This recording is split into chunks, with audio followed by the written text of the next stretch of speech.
So I just recorded a makeup tutorial right before this video. So if this shirt and this hat look familiar, do not talk about me. I am minding my business. Hi guys, welcome back to my YouTube channel. My name is Bria Leah, and if this is your first time seeing my face, then welcome to my channel. If it's not, welcome back. So today's video is going to be about what to do to your hair when you are planning to dye it. I'm getting ready to dye my hair in a couple days or weeks, I'm not sure yet. But I went on YouTube to look up what to do to your hair before you dye it, before you dye it. And there really wasn't anything that I was actually looking for.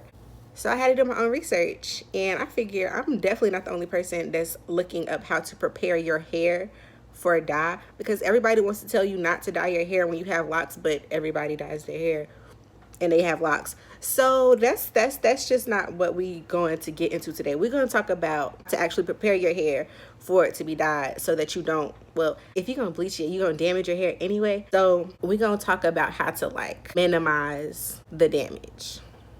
Okay, so preparing your locks for a dye. The first thing you're going to want to do to prepare your locks to be dyed is wash it and moisturize it for a couple days. Not wash it for a couple days, but moisturize it for a couple days before you dye your hair. Like the days leading up to getting your hair dyed, moisturize it every day up to that day. Then you want to moisturize your hair days leading up to getting your hair dyed, because the moisture is going to influence how well your hair takes to the color. So if you want a vibrant, beautiful color and you want it to be shiny and look healthy, you're gonna want to moisturize your hair so that it's not super duper bone dry when you dye. And you can use jojoba, jojoba oils, and you can use coconut oil, and you can use grapeseed oils and hemp oils to moisturize your hair before you dye it. And then what I plan on doing is a deep condition. I'm gonna wash my hair real good, and then I'm gonna deep condition my hair, and I'm gonna leave the conditioner on there for a good long hot minute too, so it can really soak up all that moisture. And then I'm gonna dye my hair the next day, because I don't know if I'm gonna bleach it yet. I might bleach it and then I might not. It just depends on what kind of dyes I find to dye my hair. I don't even really know what color I want to dye my hair yet. I just know I want to dye my hair because it's been so long and I feel like my hair looks really boring. So I'm gonna just dye it, but I don't want it to be super damaged because my hair is already dry.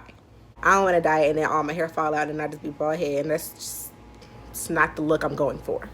So moisturize your hair a couple days leading up to getting your hair dyed, and then when you moisturize it, you want to get in the shower first, so your hair real not soaking wet but damp, and then you're gonna moisturize it. Feel like it's not that hard. That should just be that.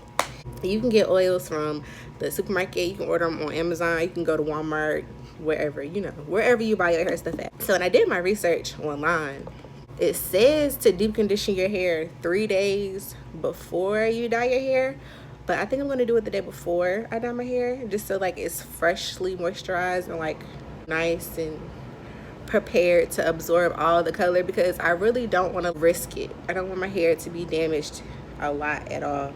And then after I dye my hair, I'm probably gonna wait a couple days and then do another deep condition, just to make sure my hair do not fall out. I'm really not trying to lose my hair. I'm really not trying to go bald headed. That is not the goal. That is not the game plan. And I feel like that's the best way to protect your hair if you're gonna bleach it, because I might really have to bleach my hair, and I'm not against it at all. But if I do bleach my hair, I just want it to be safe, I guess. Not safe, but because at the end of the day, there's really no safe way to bleach your hair. It's chemicals. It's literally stripping all the nutrients out of your hair. So I'm just trying to replace it before and afterwards. And then the last thing before you dye your hair, obviously you want your hair to be clean, moisturized, and then when you're actually getting ready to dye it, it should be dry. But you should buy 2 kits so that you don't run out of dye, because we have, well, obviously if you're watching this video, you probably have locks. Our hair is going to be different than a loose natural, because they can probably use 1 box and not run out. We could probably even use 1 box and not run out, but depending on how long it is, how thick your locks are, you don't want to be in the middle of dyeing your hair and then you out of dye. Now you just got to walk around with half of your hair a different color than the rest of it, unless that's the look you're going for. If that's the look you're going for, then that's just the look you're going for. But if that's not the look you're going for, buy 2. All right, guys, I feel like that's, I don't know, I expected it to be a little bit more difficult just because I've dyed my hair in the past. I've had locks for 11 years. I've dyed my hair in the past, and I feel like because of the dye, my hair got super dry afterwards, and that's what I'm trying to prevent this time. But I don't think it's that hard. You know, just moisturize it a couple days before you dye it, and then like do a deep condition before or after, or both, because I'm gonna try to do both. I'm actually going to do both, and then keep it moisturized afterwards, after you dye it, so it doesn't cause too much damage. And I'm gonna record the process of when I dye my hair. I'm actually in the process right now of trying to moisturize my hair to keep it healthy, so that when I do dye it, it don't fall out. So I've been moisturizing my hair a little bit already, but I'm gonna do a deep condition probably sometime this week or like this weekend, and then when I do dye my hair, I'm gonna record that for y'all too, so that I can post it and everybody can see that process, see if I successfully dye my hair or if it's failed. If I do it right or not, y'all gonna see it, and it's just gonna be that. So thank you for watching this video. Make sure you like, comment, and subscribe, and I will see y'all in the next one.